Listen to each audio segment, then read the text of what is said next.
So my only plan really is just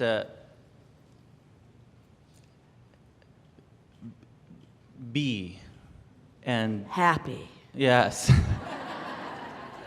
Because you can be in a lot of different moods. Be happy. Be easy on yourself. Be. Follow the path of least resistance. Follow the path of least resistance. So these signals that I'm getting, like, oh, this is the right moment, or like, oh, don't send the email right now, or go there right now, I can just play with this a little while and see. In other words, has there ever been something that you thought you should do? Yeah. And you just can't quite get to it. And finally, you just do it because you're supposed to do it. That's not the path of least resistance. That's the path of most resistance. That's not going with the flow. That's going against the flow. And there are people, even in this room, who worry about this conversation because there's stuff they want you to do. They don't want you to go with the flow. Esther sometimes doesn't want Mark, brilliant Mark. Mark put all this sound system together, reconnoitered all of it, keeps it all running, trains everybody. In other words, she wants Mark to do his job. She doesn't want him out pleasing himself.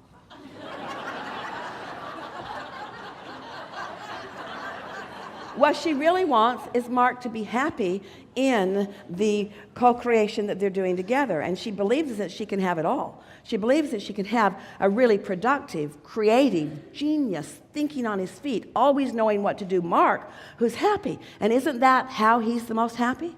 So there's no cross current going on, you see. So when you realize that everyone is feeling however they're deciding to feel, and you only have control over how you feel, and so you start feeling what the path of least resistance is and by that we mean it feels good. It feels good. If it doesn't feel good, we're not saying don't ever do it. We're saying don't do it right now. If it doesn't feel good, doing it right now is going to give you paltry results. Doing it right now is going to give you less than what you want for it. There is a better option.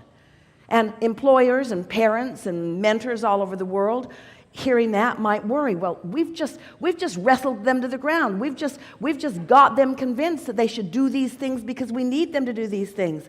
And we say to you about your employees or about your children or about anybody that you care about, your first order of business with them, the thing that you must want more than anything else, is their alignment. That's what you must want most for yourself too. When I think of getting what I want, it's so cool because I know I'm a deliberate creator, but let's start in another place here, because here's the confusion. Everything that everyone wants is because they think they will feel better in the having of it.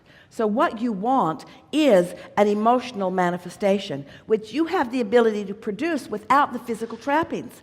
So if you're able to produce the manifestation of emotion, of expectation and of happiness, then there's no resistance, and now the universe will yield to you in all the other ways that you've defined. You see, that's the reason we told you the silly story about the lamp. The lamp is insignificant to this story, except that it was a piece of something that was in Esther's consciousness. There was a lamp. It was a physical lamp. It was in the closet. It's too beautiful to be in the closet. It ought to be out there where somebody's really enjoying it. She found a lamp that she likes more for the spot that she had purchased that lamp for. In other words, there isn't anything very significant about that, and yet it is a lamp that mattered to Esther in some way. And the universe does not care how big or small in the scheme of all of the desires in the world anything is, because the universe has the ability to yield it all to you. You don't have to give up something for something else. You can have it all. Are you starting to get just an inkling that you can have it all? Are you standing in a place where there's so much that you want that you're not having, that these words don't mean anything to you? Or have you had enough experiences where you are understanding that there is an orchestrational thing that's going on, that you are the object of very blessed attention, and that you can have it all. You can have it all, and you can have it all the time.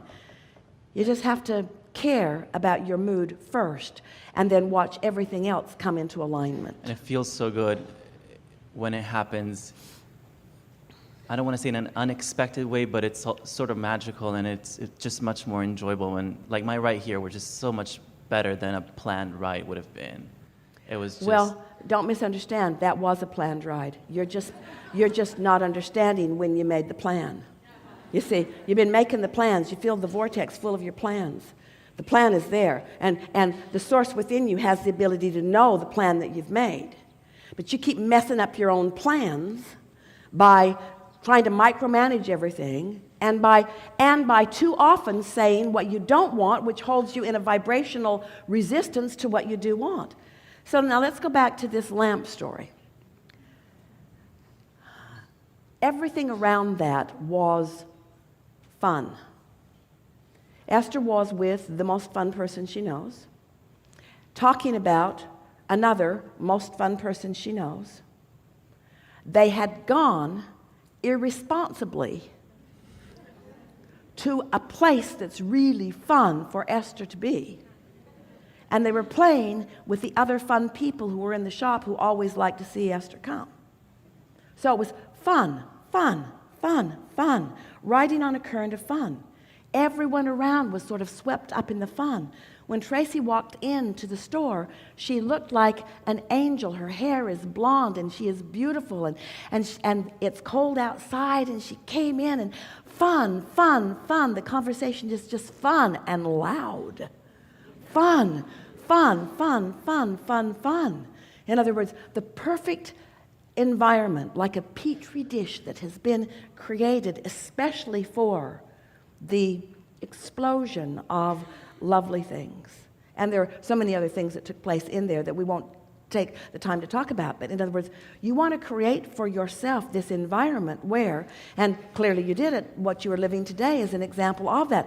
We want to help you, we want you to feel the juxtaposition of these two scenarios that you are presenting to us here today. Because one is just you going with the flow and acknowledging the supersonic success of this. Do you know how rare it is with the millions of people who are eager about this work and about this conversation to even be sitting in this chair? Do you realize what a unique experience this is? Of course you do. And so here you are experiencing this experience on the heels of just following your bliss, just following your bliss, just following your bliss, just following your bliss. We want this conversation to have been a sort of reorientation for you. We want you to start giving yourself permission to go where the fun is, to go follow the path of least resistance, to go where you believe you will feel the best. We're asking you for just a little while to be more irresponsible, because the responsible thing that you've got going on is not working out that well for you. Because when you start being responsible instead of following your own bliss, then you feel resentful of those people who are thriving in the face of responsibility.